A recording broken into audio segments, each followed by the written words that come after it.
What we can easily see is an e-scooter rider, a cyclist, a walking elderly couple, a family with a pram, a wheelchair user with a service animal, pedestrians with dogs, and a small motorcycle. Effective planning, design and development considers them all. They all need to share the space, they all need to feel safe, and they all need to have a clear sense of direction. Designers, architects, landscape architects and planners all have unique perspectives and add value to minor and major infrastructure or city shaping projects. A positive environmental outcome to plant or transplant more native tree canopies in key areas could provide urban heat mitigation, reduce carbon emissions, and introduce a host of green grid actions to the area. Remember, the trees we plant today are the shade we can enjoy in 10 years. It takes brave decision making and funding, and a peak design coordination unit which is strictly bipartisan will know how to deliver these brave projects and maintain long-term continuity for a strong, inclusive Brisbane identity and legacy.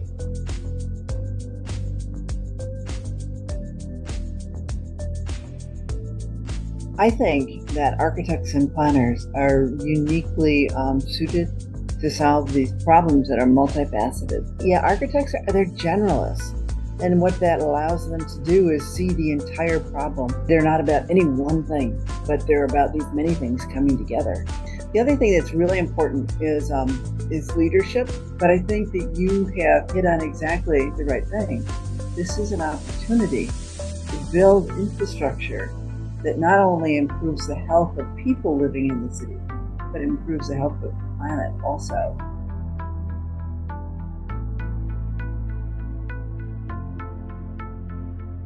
There was an action in the Metropolitan Plan to progress the Sydney Green Grid. A broad range of stakeholders through our collaboration with the Greater Cities Commission at the time. Governance is key. All your key agencies working together to deliver on an integrated strategy. A great opportunity to deliver the network of open space as part of your Brisbane Green Grid strategy.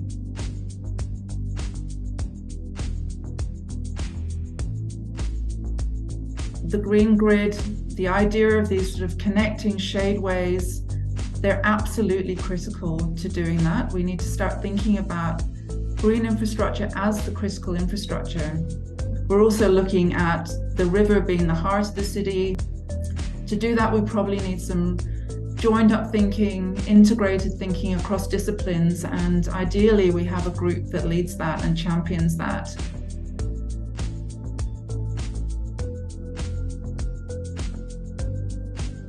Taking a precinct-based approach to venue design and planning is a really important way for us to leverage the opportunity of the Brisbane 2032 event for wider community benefit and long-term legacy.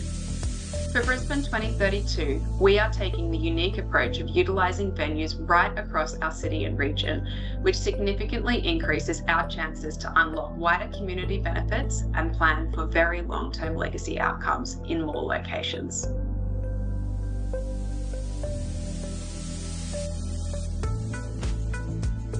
It's really an all-encompassing experience design piece of work. It is about the experience. And then legacy, what is literally there for people to go to.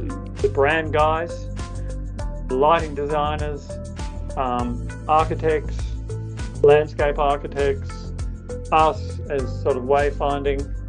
I think it led to some definitely better design outcomes.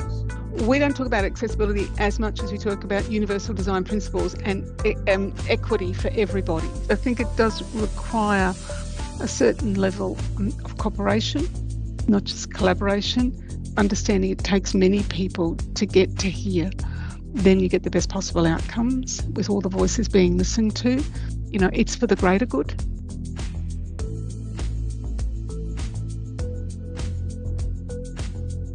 London was quite lucky in that period in the 2000s. It had the London Development Agency, which was actually starting to channel and coordinate on place-based funding. The quality of the environment that's been created there, the homes, significant jobs, and now kind of cultural institutions, some of which weren't planned originally but have come about because of the Olympics and the flexibility that was inherent. I think you could argue that actually the public investment has certainly kind of reaped benefits for all Londoners and visitors to the city.